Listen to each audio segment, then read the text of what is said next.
হিজরি 557 সালের এক রাতের ঘটনা। সুলতান নুরুদ্দিন জাহাঙ্গীর রাদিয়াল্লাহু তাআলা তাহাজ্জুদ ও দীর্ঘ মোনাজাতের পর ঘুমিয়ে পড়েছেন। চারিদিকে নীরব নিস্তব্ধ, কোথাও কোনো সাড়া শব্দ নেই। এমত অবস্থায় হঠাৎ তিনি স্বপ্ন দেখলেন স্বয়ং রাসূল সাল্লাল্লাহু আলাইহি সাল্লাম তার কামরায় উপস্থিত। তিনি কোনো ভূমিকা ছাড়াই দুজন নীল চক্ষু বিশিষ্ট লোকের দিকে ইঙ্গিত করে বললেন, মাহমুদ, এই দুজন থেকে আমাকে মুক্ত করো। এই ভয়াবহ স্বপ্ন দেখে নুরুদ্দিন জাহাঙ্গীর রাদিয়াল্লাহু তাআলা অন্তত ভীত সন্ত্রস্ত হয়ে ঘুম থেকে জাগ্রত হলেন এবং খুব তাড়াতাড়ি করে গোটার অক্ষময় পায়চারি করতে লাগলেন। সাথে সাথে তার মাথায় বিভিন্ন প্রকার চিন্তা ঘুরপাক খেতে লাগলো। হৃদয় রাজ্যে ভিড় জমালো হাজারো রকমের প্রশ্ন। তিনি ভাবলেন, আল্লাহ রাসূল তো এখন কবরে জীবনে, তার সাথে অভিশপ্ত ইহুদিদের এমন কি ষড়যন্ত্র হতে পারে? কি হতে পারে তাদের চক্রান্তের স্বরূপ? তারা কি রাসূল সাল্লাল্লাহু আলাইহি সাল্লামের কোনো ক্ষতি করতে চায় কি পর জীবনেও তার সাথে ষড়যন্ত্রে লিপ্ত হতে? আমাকে দুজন ইহুদি চেহারা দেখানো হলো কেন? শয়তান তো আল্লাহ নবীর অবয়বে আসতে পারে না, তাহলে কি আমি সত্য স্বপ্ন দেখেছি? এইসব ভাবতে ভাবতে সুলতান অস্থির হয়ে পড়লেন। তিনি অজু গোসল ছেড়ে তাড়াতাড়ি 2 রাকাত নামাজ আদায় করলেন। তারপর মহান আল্লাহর দরবারে কান্দরত অবস্থায় অনেকক্ষণ মুনাজাত করলেন। সুলতানের এমন কেউ ছিল না যে যার সাথে তিনি পরামর্শ করবেন। আবার এই স্বপ্ন এমনও নয় যে যার তার কাছেই ব্যক্ত করবেন। অবশেষে আবারও তিনি শয়ন করলেন। দীর্ঘ সময় পর যখনই তার একটু ঘুমের ভাব হলো, এবারও তিনি প্রথমবারের ন্যায় নবী করিম সাল্লাল্লাহু আলাইহি সাল্লামকে স্বপ্নে দেখলেন। তিনি তাকে পূর্বের ন্যায় বলছেন, মাহমুদ, এই দুজন থেকে আমাকে মুক্ত করো। এবার নুরুদ্দিন জাহাঙ্গীর রাদিয়াল্লাহু তাআলা আল্লাহ আল্লাহ বলতে বলতে বিছানা থেকে উঠে বসলেন। তারপর কোথায় যাবেন, কি করবেন কিছুই ঠিক করতে না পেরে অজু গোসল সেরে মুসল্লায় দাঁড়িয়ে অত্যাধিক ভীত সন্ত্রস্ত অবস্থায় 2 রাকাত নামাজ আদায় করলেন এবং দীর্ঘ সময় অশ্রুসিক্ত নয়নে দোয়া করলেন। রাতের অনেক অংশ এখনও বাকি। সমগ্র পৃথিবী যেন কি এক বিপদের সম্মুখীন হয়ে নির্জুম হয়ে আছে। তিনি মুখ তুলে আকাশপানে তাকালেন। মনে হলো স্বপ্ন দেখা ওই দুজন লোক যেন তাকে ধরার জন্য দ্রুত গতিতে ধেয়ে আসছে। তিনি সেই চেহারা দুটোকে মনের মধ্য থেকে সরাবার চেষ্টা করলেন, কিন্তু কিছুতেই তা সম্ভব হলো না। শেষ পর্যন্ত নিরুপায় হয়ে নুরুদ্দিন জাহাঙ্গীর রাদিয়াল্লাহু তাআলা চোখ বন্ধ করে আবারও তন্দ্রা বিভোর হয়ে শুয়ে পড়লেন। শোয়ার পর তৃতীয়বারও তিনি একই ধরনের স্বপ্ন দেখলেন। রাসূল সাল্লাল্লাহু আলাইহি সাল্লামের বক্তব্য শেষ হওয়ার পর নুরুদ্দিন জাহাঙ্গীর রাদিয়াল্লাহু তাআলা কান্দরত অবস্থায় বিছানা ত্যাগ করলেন। এবার তার দৃঢ় বিশ্বাস জন্মালো যে নিশ্চয় প্রিয়নবী সাল্লাল্লাহু আলাইহি সাল্লামের রওজা মোবারক কোনো না কোনো বিপদের সম্মুখীন হয়েছে। তিনি তড়িঘড়ি গতিতে অজু গোসল করে ফরজের নামাজ আদায় করলেন। নামাজ শেষে প্রধানমন্ত্রী জালালউদ্দিনের নিকট গিয়ে গোপনীয়তা রক্ষার প্রতিশ্রুতি নিয়ে স্বপ্নের বিবরণ জানালেন এবং এই মুহূর্তে কী করা যায় এ ব্যাপারে সুনিশ্চিত পরামর্শ চাইলেন। জালালউদ্দিন স্বপ্নের বৃত্তান্ত অবগত হয়ে বললেন, হুজুর, আপনি এখনও বসে আছেন? নিশ্চয় প্রিয় নবীর রওজা মুবারক কোনো কঠিন বিপদের সম্মুখীন হয়েছে, তাই এই বিপদ থেকে উদ্ধার করার জন্য বারবার তিনি আপনাকে স্মরণ করছেন। অতএব আমার পরামর্শ হলো, সময় নষ্ট না করে অতি সত্বর মদিনার পথে অগ্রসর হন। নুরুদ্দিন জাহাঙ্গীর রাদিয়াল্লাহু তাআলা আর কাল বিলম্ব করলেন না। তিনি 16,000 দ্রুতগামী অস্ত্ররোহী সৈন্য ও বিপুল ধান সম্পদ নিয়ে বাগদাদ থেকে মদিনার অভিমুখে রওনা হলেন। রাত দিন সফর করে 17তম দিনে মদিনা শরীফে পৌঁছালেন এবং সৈন্যবাহিনী সহ গোসল ও অজু সেরে 2 রাকাত নফল নামাজ সহ দীর্ঘ সময় ধরে মোনাজাত করলেন। তারপর সৈন্যবাহিনী দ্বারা মদিনা ঘেরাও করে ফেললেন এবং সঙ্গে সঙ্গে আদেশ জারি করে দিলেন যে বাইরের লোক মদিনায় আসতে পারবে, কিন্তু সাবধান, মদিনা থেকে কোনো লোক বাইরে যেতে পারবে না। নুরুদ্দিন জাহাঙ্গীর রাদিয়াল্লাহু তাআলা জুম্মার খুতবা দান করলেন এবং ঘোষণা দিলেন, আমি মদিনাবাসীকে দাওয়াত দিয়ে একবেলা খানা খাওয়াতে চাই। আমার অভিলাষ সকলে যেন এই দাওয়াত অংশগ্রহণ করে। সুলতান মদিনাবাসীকে আপ্যায়নের জন্য বিশাল আয়োজন করলেন এবং প্রত্যেকের নিকট অনুরোধ করলেন মদিনার কোনো লোক যেন এই দাওয়াত থেকে বঞ্চিত না হয়। নির্ধারিত সময়ে খাওয়া দাওয়া শুরু হলো। প্রত্যেকে তৃপ্তি সহকারে খানা খেলো। যারা দূর দূরান্ত থেকে আসতে পারেনি তাদেরকেও শেষ পর্যন্ত ঘোড়া ও গাধার পিঠে চড়িয়ে আনা হলো। এভাবেই প্রায় 15 দিন পর্যন্ত অগণিত লোক শাহী দাওয়াতে শরিক হওয়ার পর সুলতান জিজ্ঞেস করলেন, আরও কেউ অবশিষ্ট আছে কি? থাকলে তাদেরকেও ডেকে আনো। এই নির্দেশ পর সুলতান বিশ্বস্ত সূত্রে অবগত হলেন যে আর কোনো লোক দাওয়াতে আসতে বাকি নেই। একথা শুনে তিনি সীমাহীন অস্থির হয়ে পড়লেন। চিন্তার সাগরে হারিয়ে গেলেন তিনি। যদি আর কোনো লোক দাওয়াতে শরিক হতে বাকি না থাকে, তাহলে সেই অভিশপ্ত লোক দুজন গেল কোথায়? আমি তো দাওয়াতে শরিক হওয়া প্রতিটি লোকে অন্তত গভীরভাবে পর্যবেক্ষণ করেছি, কিন্তু কারো চেহারায় তো স্বপ্নে দেখা লোক দুটো চেহারার সাথে মিলল না। তাহলে কি আমার মিশন ব্যর্থ হবে? আমি কি ওই কুচক্রী লোক দুটোকে গ্রেপ্তার করে দৃষ্টান্তমূলক শাস্তি দিতে সক্ষম হব না? এসব চিন্তায় বেশ কিছুক্ষণ তিনি ডুবে রইলেন। তারপর আবারও তিনি নতুন করে ঘোষণা করলেন, আমার দৃঢ় বিশ্বাস মদিনার সকল লোকদের দাওয়াত খাওয়া এখনও শেষ হয়নি।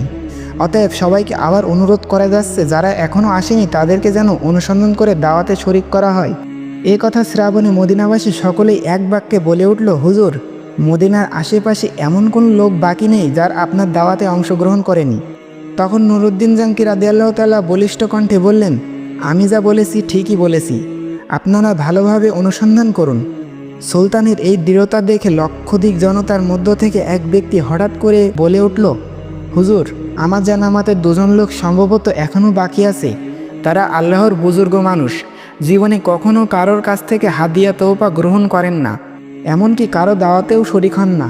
তারা নিজেরাই লোকদেরকে অনেক দান খয়রাত করে থাকেন, নীরবতায় অধিক পছন্দ করেন, লোক সমাজে উপস্থিত হওয়া মোটেও ভালোবাসেন না। লোকটির বক্তব্য শুনে সুলতানের চেহারায় একটি বিদ্যুৎ চমক খেল। তিনি কাল বিলম্ব না করে কয়েকজন লোক সহকারে ওই লোক দুটোর আবাসস্থলে উপস্থিত হলেন। তিনি দেখলেন এ তো সেই দুজন যাদেরকে স্বপ্ন দেখানো হয়েছিল। তাদের দেখে সুলতানের দুই চোখ রক্তবর্ণ ধারণ করলো। তিনি জিজ্ঞেস করলেন, কে তোমরা? কোথা থেকে এসেছো?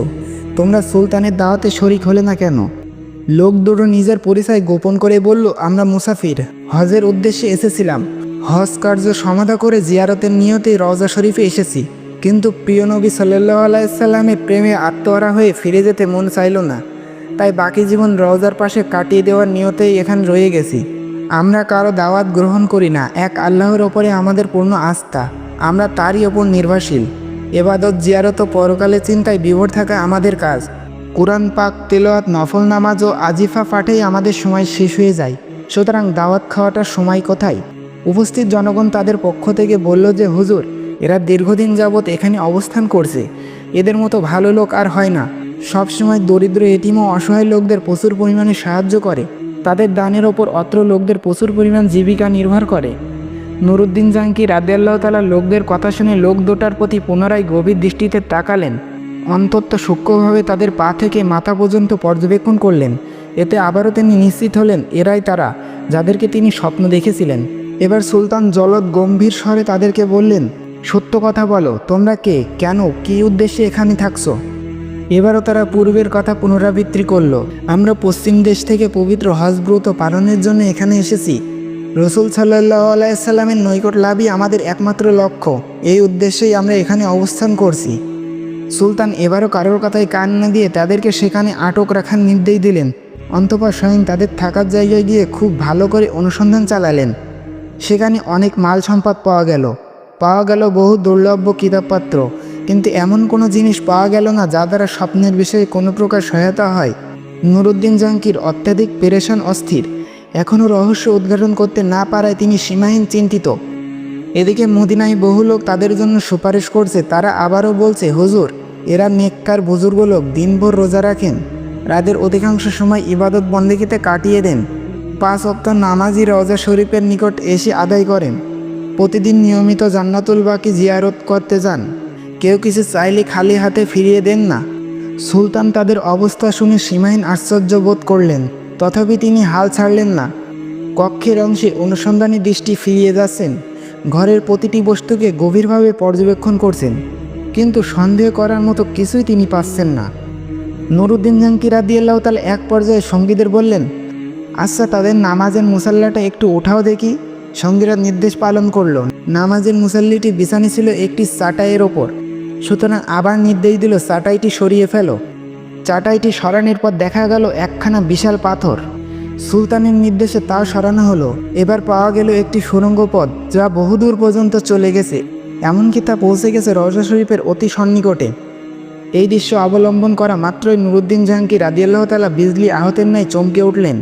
অস্থিরতার কালো মেঘ ছেয়ে যায় তার সমস্ত হৃদয় আকাশে, ক্রোধে লাল হয়ে যায় গোটা মুখমণ্ডল। অবশেষে লোক দুটোকে লক্ষ্য করে ক্ষিপ্ত সিংহের ন্যায় গর্জন করে ঝাঁঝালো কণ্ঠে বললেন, তোমরা পরিষ্কার ভাষায় সত্যি কথাটা খুলে বলো, নইলে এখনই তোমাদের যন্ত্রণাদায়ক শাস্তির সম্মুখীন হতে হবে। বলো, তোমরা কে, তোমাদের আসল পরিচয় কি, কারা কি উদ্দেশ্যে তোমাদের এখানে পাঠিয়েছে? সুলতানের কথায় তারা ঘাবড়ে গেল। কঠিন বিপদ সামনে দেখে আসল পরিচয় প্রকাশ করে বলল, আমরা ইহুদি। দীর্ঘদিন যাবৎ আমাদেরকে মুসল শহরের ইহুদিরা সুদক্ষ কর্মী দ্বারা প্রশিক্ষণ দিয়ে প্রচুর অর্থ সহকারে এখানে পাঠিয়েছে। আমাদেরকে এজন্য পাঠানো হয়েছে যে আমরা যেন কোনো উপায় মোহাম্মদ সাল্লাল্লাহু সাল্লামের দেহবাসিস বের করে ইউরোপীয় ইহুদিদের হাতে হস্তান্তর করি। এই দুরূহ কাজে সফল হলে তারা আমাদেরকে আরও ধন সম্পদ দিবে বলে প্রতিশ্রুতি দিয়েছে। সুলতান বলেন, তোমরা তোমাদের পরিকল্পনা বাস্তবায়নের জন্য কী পদ্ধতি অবলম্বন করেছিলে, কিভাবে তোমরা কাজ করতে? তারা বললেন, আমাদের নিয়মিত কাজ ছিল রাত গভীর হলে অল্প পরিমাণ সুড়ঙ্গ খনন করা এবং ওই সাথে ওই মাটিগুলো চামড়ার মাজকে ভর্তি করে অতি স্বর্ণপণে মদিনার বাইরে নিয়ে ফেলে আসা। দীর্ঘ 3 বছর যাবত এই মহাপরিকল্পনা বাস্তবায়নের কাজে আমরা অনবরত ব্যস্ত আছি। যে সময় আমরা রওজা মুবারকের নিকট পৌঁছে গেলাম এবং সিদ্ধান্ত গ্রহণ করলাম যে 1 সপ্তাহের মধ্যে বিশ্বনবীর লাশ বের করে নিয়ে যাব, ঠিক সেই সময় ধরে আমাদের মনে হল আকাশ যেন ভেঙে টুকরো টুকরো হয়ে যাচ্ছে। জমিন যেন প্রচণ্ড ভূমিকম্পে থরথর করে কাঁপছে, যেন সমগ্র পৃথিবী জুড়ে মহাপ্রলয় সংগঠিত হচ্ছে। অবস্থা এতটাই শোচনীয় রূপ ধারণ করলো মনে হলো শৃঙ্গর ভিতরেই যেন আমরা সমাধিত হয়ে পড়ব। এই অবস্থায় প্রত্যক্ষ করে ভীত সশস্ত্র হয়ে আমরা কাজ বন্ধ করে রেখেছি। তাদের বক্তব্য সুলতানের নিকট সব কিছুই পরিষ্কার হয়ে গেল। তাই তিনি লোক দুটোকে নজিরবিহীন শাস্তি দেওয়ার ব্যবস্থা করলেন, যাতে ভবিষ্যতে কেউ আর এমন দুঃসাহস দেখাতে না পারে। তিনি মসজিদ হতে অর্ধমাইল দূরে একটি বিশাল ময়দানে 20টা উঁচু একটি কাঠের মঞ্চ তৈরি করলেন। সাথে সাথে সংবাদ পাঠিয়ে মদিনা ও মদিনা আশেপাশের লোকদের উক্ত ময়দানে হাজির হওয়ার নির্দেশ প্রদান করলেন। নির্ধারিত সময় লক্ষ লক্ষ লোক উক্ত মাঠে সমবেত হলো। সুলতান নুরউদ্দিন জাহাঙ্গীর রাদিয়াল্লাহু তাআলার অপরাধী লোক দুটোকে লৌহ শিকলে আবদ্ধ করে মঞ্চের ওপর বসালেন। তারপর বিশাল জনসমুদ্রের মাঝে তাদের হীন চক্রান্ত ও ঘৃণ্য তৎপরতার কথা উল্লেখ করলেন। সুলতান নুরউদ্দিন জাহাঙ্গীর রাদিয়াল্লাহু তাআলার বক্তব্য শ্রবণ করে লোকজন বিস্ময়ে হতবাক হয়ে গেল। তারা এই ঘৃণ্য ষড়যন্ত্রের দৃষ্টান্তমূলক শাস্তি দাবি করলেন। সুলতান বললেন, হ্যাঁ, তাদের শাস্তি দৃষ্টান্তমূলক হবে। তিনি লোকদেরকে বিপুল পরিমাণ লাকড়ি সংগ্রহের নির্দেশ দিলেন। তারপর লক্ষ জনতার সামনে সেই ইহুদি দুটোকে মঞ্চের নিম্নভাগে আগুন লাগিয়ে পুড়ে ভস্ম করে ফেলেন। অন্তঃপর তিনি বিপুল পরিমাণ অর্থ ব্যয় করে 1000 মণ সিনা গলিয়ে রওজা শরীফের চতুর্পাশে মজবুত প্রাচীর নির্মাণ করে দেন, যেন ভবিষ্যতে আর কেউ প্রিয় নবীজির কবর পর্যন্ত পৌঁছাতে সক্ষম না হয়। তো প্রিয় বন্ধুরা, যদি আজকের ভিডিওটা আপনাদেরকে ভালো লেগে থাকে অবশ্যই আমার চ্যানেলটি সাবস্ক্রাইব করে দেবেন।